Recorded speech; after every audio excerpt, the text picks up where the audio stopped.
ser K por U de t más C por U punto de t.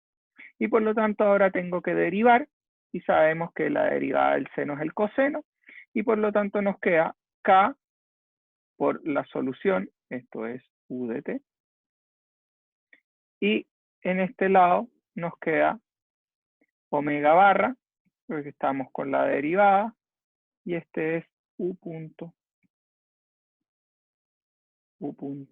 dt. Por lo tanto, ahora sabemos cuánto vale. ¿Sí? Una consulta Cuéntame. que no me queda claro por qué, o sea, a ver, puedo imaginarme cómo la fuerza elástica se transmite a la fundación, pero ¿por qué la viscosa, Gloria? Porque si, imagínate que esto es un amortiguador, como el que usan en una bicicleta, ¿verdad? Ya. Entonces, si tú tienes un amortiguador, este es un pistón que está conectado a la rueda y al volante. Cuando eso se mueve, igual transmite fuerza. Claro, ya, Entonces, ya, en el sentido, es algo físico en el que tu estructura, en este caso nuestro amortiguador, es un sistema, un pistón que está conectado también a la fundación, que transmite la fuerza al sistema de amarre. ¿Ahí queda más ya. claro? Sí, sí, es que lo había imaginado como siempre vemos el roce viscoso en física, lo vemos como aire, por ejemplo, entonces como que ahí me queda Sí, raro. no, Pero en sí, estructura son elementos que están conectados y por lo tanto hay una transmisión de esa fuerza al sistema de fundación.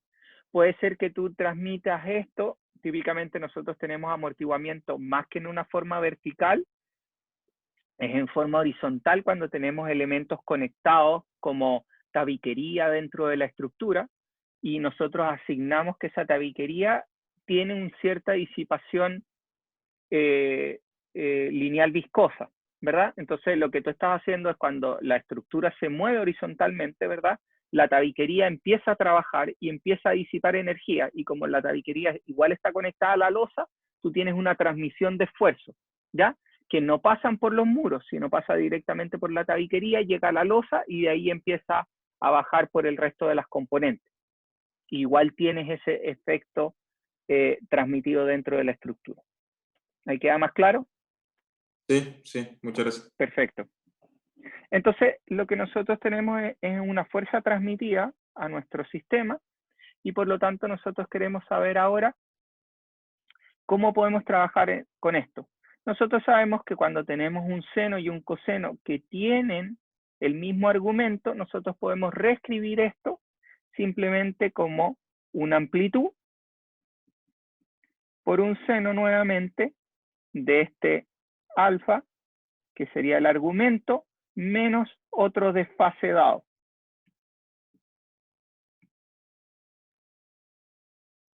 ¿Verdad?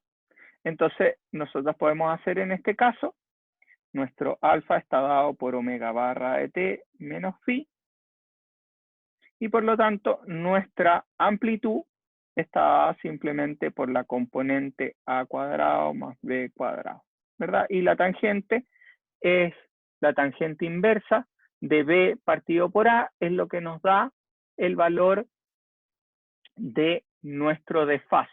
Por lo tanto, podemos escribir la amplitud simplemente como las componentes que van a acompañar, que sería esa, y la otra componente que acompaña es eso, y por lo tanto nos queda K por rho de P, que es la amplitud que nosotros conocíamos, que está dada por el valor que está ahí arriba, ¿verdad? Al cuadrado más C por rho de P por omega barra, que en este caso es, aquí cambié, acuérdense, para hacerlo simple, omega barra, en nuestro caso, es nuestra función de la frecuencia angular que tenía el sistema. ¿Ya? Cambié en los apuntes la nomenclatura, pero ahí está algo. Nota, para que no haya confusión. Entonces nos queda simplemente que la amplitud, que es lo que estamos buscando, que es la fuerza que se está transmitiendo, la podemos reescribir, la amplitud, porque este seno va a estar restringido entre 1 y -1. Por lo tanto, lo que nos interesa es la amplitud para saber cuánto es la fuerza que se está transmitiendo finalmente. Y esto está dado por K por rho de P al cuadrado más C por rho de P por omega barra al cuadrado. Podemos sacar el rho de P fuera de la raíz, ¿verdad? Y nos va a quedar simplemente K al cuadrado más C por rho de P por omega barra. Y por lo tanto podemos también sacar el K fuera de nuestra raíz, como lo vamos a hacer ahora. Entonces sacamos el K y nos queda F0 partido por K. Nos queda el rho P, sabíamos que era UF0, y UF0 es F0 partido por K. Si sacamos el K, se va a anular con esa componente que tenemos acá. Por eso ya no aparece en este lado. Y nos queda simplemente la raíz de C partido por omega de K al cuadrado. Por lo tanto, vamos a reescribir esto. Vamos a tratar de reescribir y saber cuánto vale C partido por K, que es lo que nosotros queremos saber. Entonces queremos tratar de escribir esto en función de los parámetros adimensionales que conocemos. Entonces nosotros primero vamos a separar esto y vamos a encontrar cuánto vale C partido por K, y nosotros sabemos que C partido por K, C lo podemos escribir como 2 beta omega n por la masa, y K, y sabemos que M partido por K es simplemente omega n al cuadrado, y por lo tanto nos queda omega n arriba, omega n abajo, podemos eliminar S con S, y nos queda finalmente 2 beta partido por omega n, lo cual podemos reducir esto simplemente a 2 beta R de nuestro sistema. Con lo cual nos queda reescrito la parte de allá arriba como F0 por la raíz de 1 menos 2 beta R al cuadrado. Partido por 1 menos R al cuadrado más 2 beta R al cuadrado.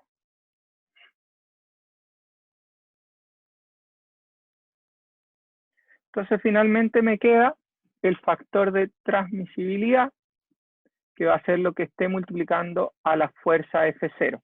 Recordar que este F0 era lo que teníamos inicialmente, y cuánto valía F0, que era nuestra masa rotante por la excentricidad por omega al cuadrado, o en este caso, omega barra al cuadrado.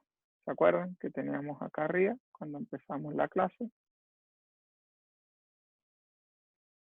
Nuestro F0 es mr por E por la frecuencia con que rota el sistema al cuadrado. Entonces, finalmente, lo que nos queda, que nuestro factor de transmisibilidad iba a estar dado por lo que acompaña al F0. Y lo que acompaña al F0 es simplemente la raíz de 1 más 2 beta R al cuadrado partido por 1 menos R al cuadrado más 2 beta R. ¿Y cómo se expresa eso? O cómo se ve gráficamente esto, ¿ya? Entonces lo que tenemos es que si el R tiende a 0, es un valor muy chico, nuestra transmisión es simplemente la fuerza F0, es lo que se transmite al sistema. A medida que el R crece, es decir, la razón entre la frecuencia forzante y la frecuencia natural del sistema se acerca a 1, vamos a tener una amplificación de nuestro sistema y que va a estar acotado hasta un cierto valor, y obviamente no va a estar en R igual 1, porque como sabemos, la frecuencia con que vibra el sistema no es la frecuencia natural, sino es una frecuencia amortiguada del sistema, pero luego de eso, en vez de tender a 1, va a tender a 0 nuestro sistema. Entonces tiende rápidamente a una reducción de las frecuencias amortiguadas del sistema, ¿ya? Va a ir reduciéndose el sistema de cómo amortigua o cómo se reduce o cómo se transmite la fuerza a las fundaciones del sistema. ¿Alguna duda? ¿Consulta? Entonces, ¿para qué nos Profe, puede interesar? creo que en la expresión que escribió usted más arriba había un signo cambiado, había un menos dentro de la raíz. Arriba, a esa. ¿En cuál? Al lado del F0 por la raíz de 1 menos 2 beta R al cuadrado. Abajo está con un más. La que escribí yo. Me faltó el más. Muchas gracias. Eso. Entonces, ¿para qué nos interesa saber esta función de transmisibilidad? A nosotros como ingenieros. ¿Cuál podría ser la ventaja de esto?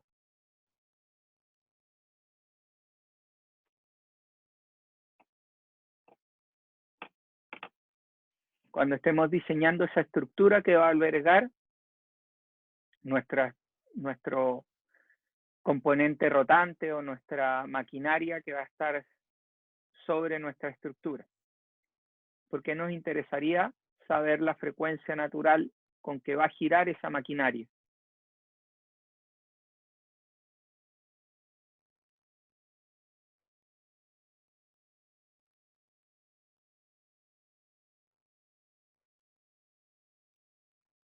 ¿Cuál es la gracia de haber hecho esto?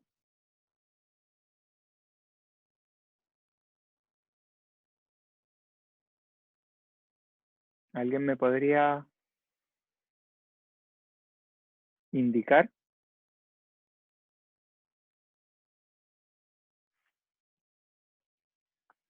¿Qué sacamos con saber la transmisibilidad? ¿Cuánto se amplifica la respuesta en nuestras fundaciones?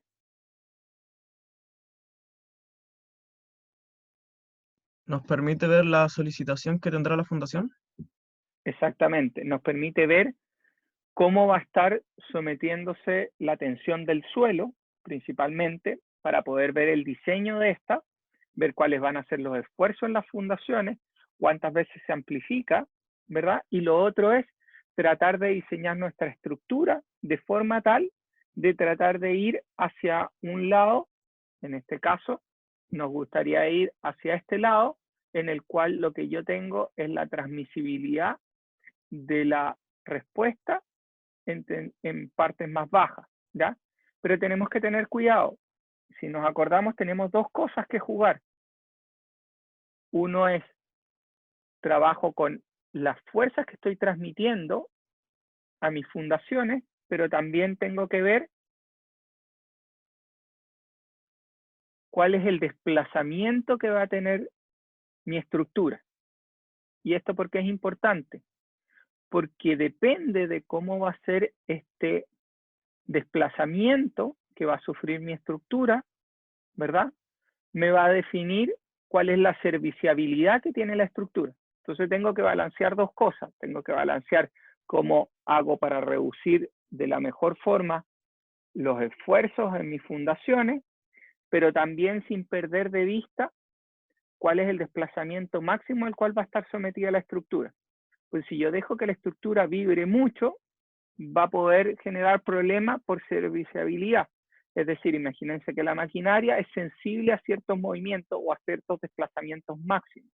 Por lo tanto, o yo tengo mi estructura que a esta máquina está conectada a través de algún tipo de cañería o tubería que entra. Por lo tanto, yo tengo que verificar que el movimiento que va a generar en la estructura no me vaya a generar una falla en las cañerías a las cuales está conectada la estructura, ¿ya?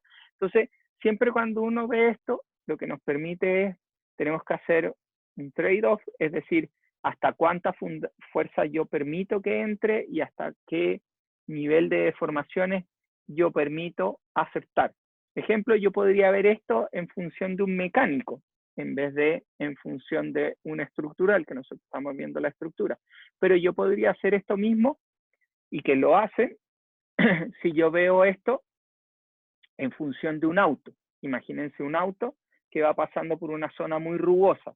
Digamos que la rugosidad la puedo representar por un seno, ¿verdad? O un coseno, nuestra forma de rugosidad. Por lo tanto, yo podría analizar si esto estuviera conectado un resorte más un amortiguador y la ruedita, y tengo mi auto que camina por esta zona rugosa. ¿Qué va a pasar? A medida que yo me muevo, voy a estar generando una demanda sobre mi estructura. Y si yo tengo una persona sobre esta estructura, ¿qué es lo que a mí me interesa, como mecánico en este caso?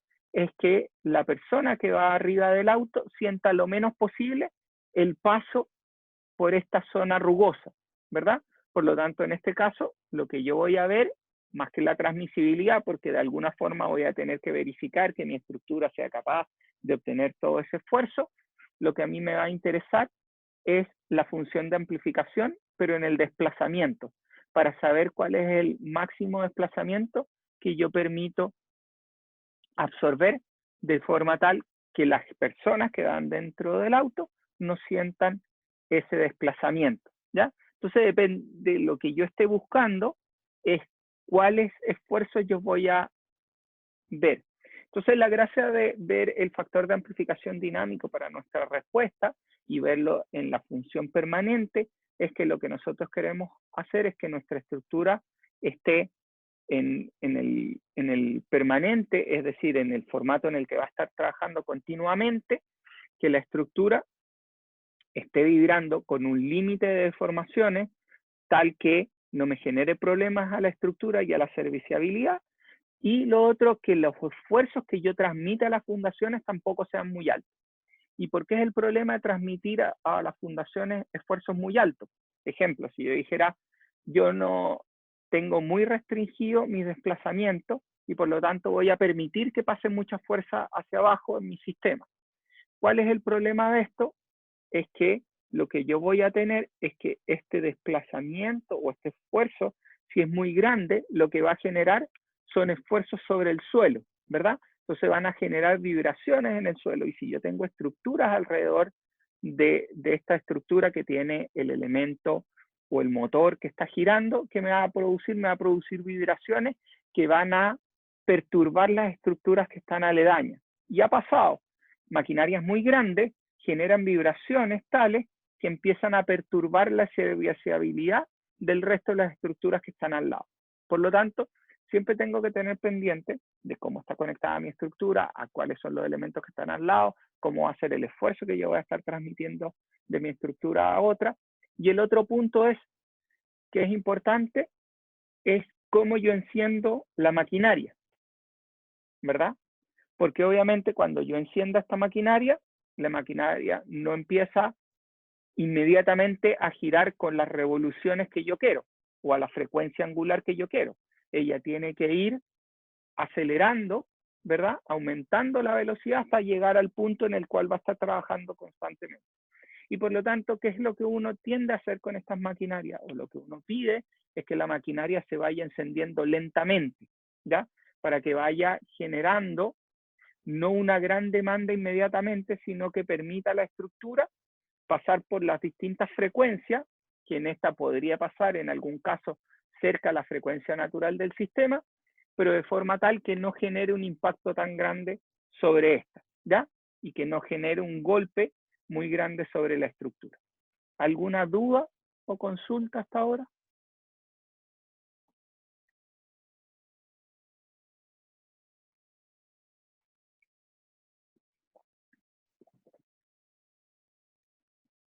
Y obviamente estos ejemplos que yo les indico ahora en clase es simplemente para traer un poco, asimilar qué es lo que estamos viendo en lo que es teórico a lo que se usa en la realidad, ¿ya?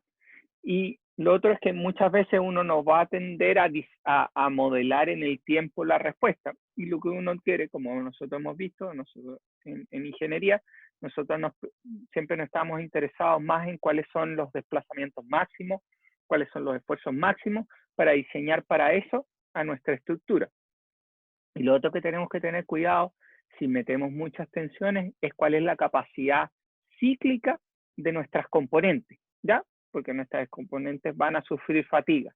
Por lo tanto, tampoco es conveniente llevar, en este caso, que yo voy a tener una estructura vibrando constantemente, llevarla al límite, y decir, sí, mira, dentro de mi cálculo por perfiles de acero, me da que mi factor de utilización es menor que 1, pero cerca de 1, pero no 1, bajo 1. Igual ese me va a generar problemas a largo tiempo porque lo que voy a estar haciendo es que voy a estar vibrando la estructura cerca de su factor de utilización. Por lo tanto, nosotros sabemos que a mayor tensión que yo tenga la estructura, menor es el número de ciclos que él va a resistir. Por lo tanto, en este caso, yo tendría que llevarlo a un factor de utilización más bajo, mi estructura, porque va a estar constantemente ciclando ese esfuerzo. A diferencia de un terremoto, que nosotros tenemos es 1 cada 25 años, 20 años, dependiendo. Nosotros tenemos en Chile 1 cada 10 años, pero en una zona dada estaba cada 25 años el movimiento fuerte. Entonces nuestra estructura tiene que ser capaz, en ese caso, yo puedo diseñar más con un factor de utilización más cercano porque es un evento esporádico que no va a hacer muchas veces ni te va a generar muchos ciclos de demanda a ese nivel máximo de desplazamiento.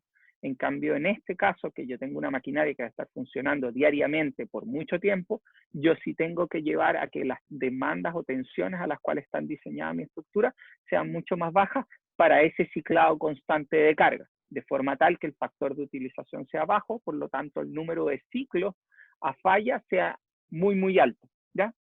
Y eso se usa mucho también cuando estamos trabajando en puentes, en el cual están vibrándose constantemente. ¿Alguna duda o consulta acerca de esto? Profe, ¿se hace algún análisis similar para la componente horizontal, como a modo de ver cuán solicitados serán las restricciones o algo por el Exactamente. estilo? Sí, tú tiendes a hacer las dos. Lo que pasa es que lateralmente nuestra estructura, el problema acá es la razón entre la frecuencia y cuál es el esfuerzo que yo estoy transmitiendo a los lados. Lateralmente yo voy a diseñar mi estructura para que sea capaz de tomar ese esfuerzo lateral sin problema y que voy a tener mucha mayor capacidad porque le puedo poner diagonales, puedo tener algún sistema restrictivo que sea capaz de tomar y que las tensiones estén bajas para esa dirección también. Pero sí, lo que tú preguntas también tengo que verificar. Tendría que hacer este mismo análisis, pero en vez de con el seno, con el coseno, que va a ser la proyección horizontal del sistema. Ok, gracias. Ningún problema. Entonces, veamos que el ejercicio, que va a ser el ejercicio número 3, que es el que les voy a colocar hoy día, que es para la próxima semana. Entonces, lo que se da es la estructura que aparece en pantalla, que es simplemente una viga de masa M0, infinitamente rígida, la vamos a asumir, no se puede flectar, es rígida y tiene 3 resortes, 2 resortes verticales, ¿verdad? Y tiene un resorte a giro, ya que tiene una cierta capacidad.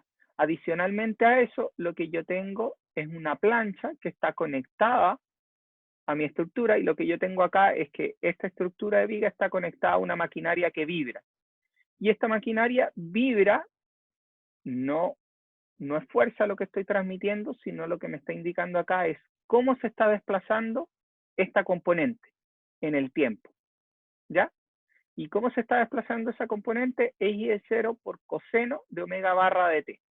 Por lo tanto, lo que yo les pido para la siguiente estructura se requiere determinar el momento transmitido al resorte torsional durante el tiempo, considerando que la estructura parte del reposo, ¿ya? Entonces tienen que encontrar cuál es la respuesta de este sistema como vibra, ¿verdad? Y después, cuál es el esfuerzo que se está transmitiendo al resorte o cuál es la fuerza de momento que está absorbiendo ese resorte, ¿ya? ¿Cuál es su capacidad? Y eso va a depender de cuánto está rotando nuestro sistema. ¿Alguna duda, consulta acerca de la tarea? Lo único que tienen que tener cuidado es que esto no es fuerza, esto es desplazamiento. Lo que aparece acá es cómo se está moviendo esta plancha, que no tiene masa. Es una plancha infinitamente rígida, sin masa. Se mueve horizontalmente y tiene la barra, que la barra puede girar, nada más. Y es infinitamente rígida y tiene conectados esos valores. Y obviamente todo lo que van a encontrar tiene tiene condiciones iniciales nulas. U0 y U.0 igual a 0. Entonces tienen que encontrar la respuesta completa del sistema. ¿Alguna duda? ¿Consulta?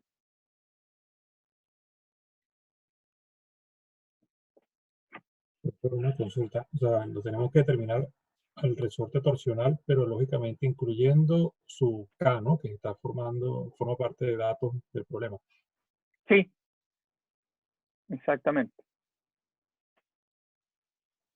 A mí particularmente, profesor, este tipo de resorte creo que se me dificulta porque de alguna manera con el Steiner uno los otros los suma si está en paralelo o en serie, dependiendo del caso. Pero cuando es torsional, bueno, si lo tomamos en ese punto no hay problema, creo. Ya No, listo. porque es el punto donde está girando. Por lo tanto, va a ser directo cuánto es lo que tú estás absorbiendo con eso. En vez de ser el resorte horizontal, es el típico K por desplazamiento. En esto es torsional, por lo tanto, no te va a dar una fuerza, sino te va a dar un momento. Claro, y lo recomendable es que lo tomemos en ese punto, ¿no? Sí. Claro. Es que lo hay que tomar ahí, porque ese es el punto donde Sí, está rotando el sistema. Exacto, gracias. No, ni problema. ¿Profe? Entonces, ¿sí? ¿No consideramos gravedad acá? No, Como por no, P. no, no. No, porque al final la gravedad lo único que te va a hacer es cambiar la posición inicial, nada más. Claro. Genera Entonces, no, ya es suficiente. Lo que quiero es que vean qué es lo que pasa acá cuando no tienes una fuerza, sino lo que estás transmitiendo es un desplazamiento en un punto, que obviamente al tener ese desplazamiento en el resorte se está generando una fuerza dada, pero lo que tiene es un desplazamiento efectivo de esa zona. o sea, que entonces el movimiento de la estructura es únicamente debido a ese desplazamiento IDT que se muestra ahí. Exactamente. Ya. Entonces tú tienes Gracias. ese desplazamiento y después tienes el giro con que está rotando la barra. Claro. Tienes solo un grado de libertad, porque el otro yo ya te estoy dando cuánto vale. Sí. Que es el de la plancha. Oiga, profe, ¿Sí? es que dice que se entrega el miércoles 11 de mayo, pero el El próximo lunes lunes. 11. Sí, yo lo cambio. Muchas gracias.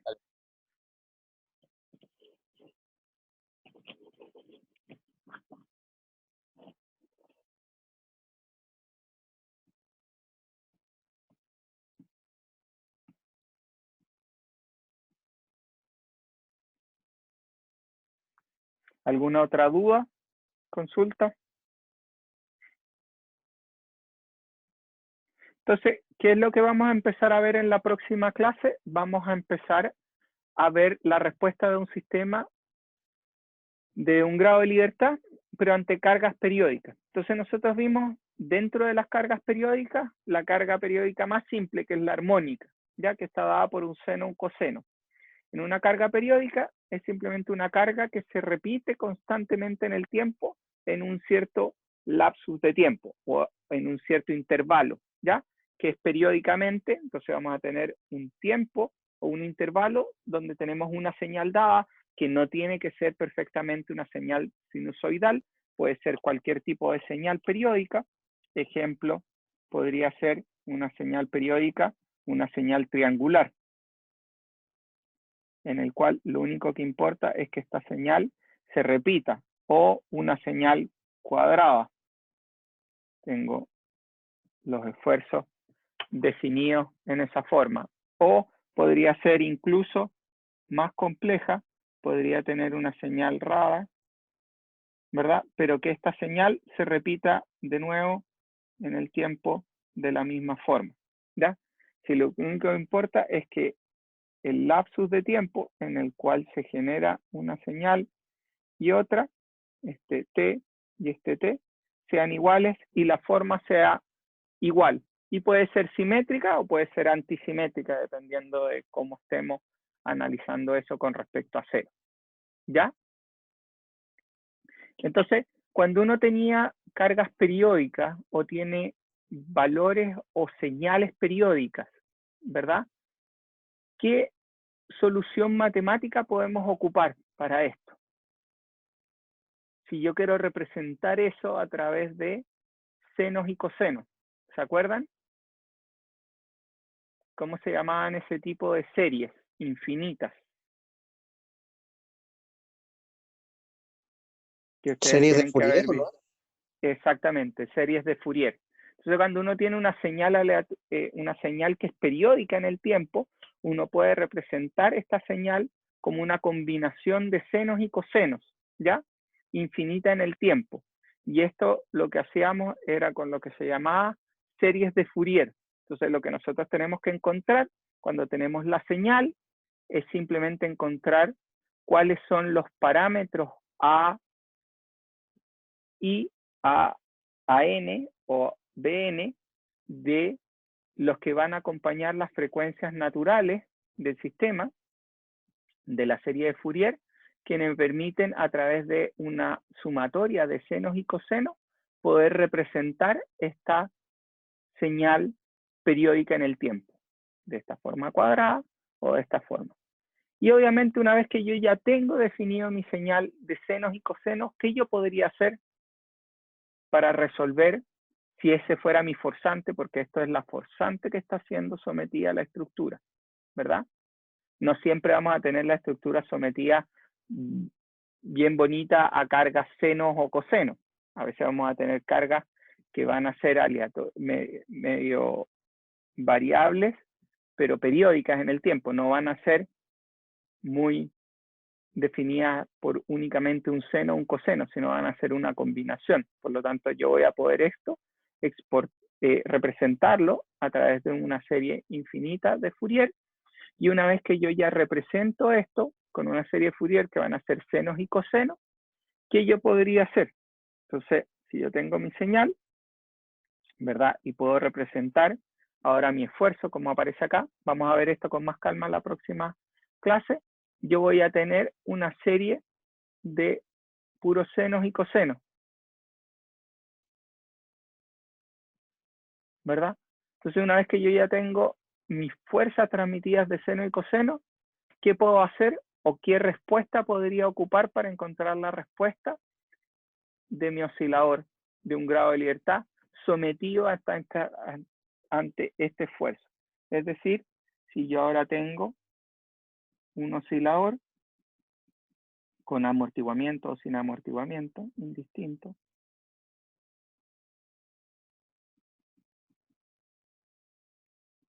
igual a este f de t. ¿Cómo sería mi solución particular?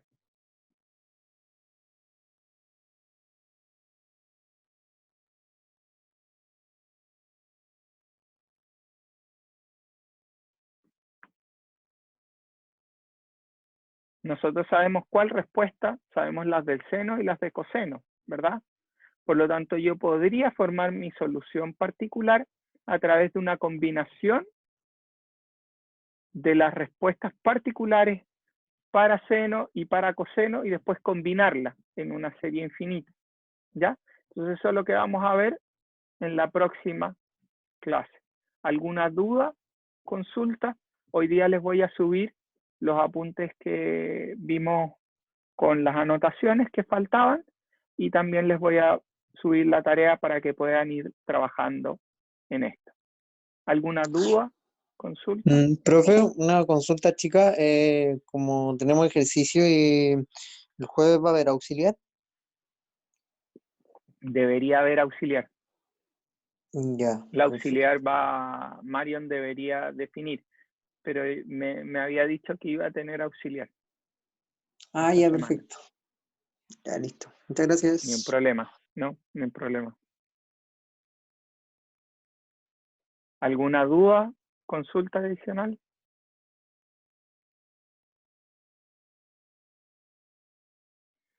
Entonces vamos a dejar hasta acá la clase. Gracias por haber venido y que tengan una buena semana y sigan cuidándose. Cualquier duda, consulta, me escriben por mail a mí o publican en el foro para responder cualquier duda. Nos vemos el viernes. Que estén bien. Hasta luego.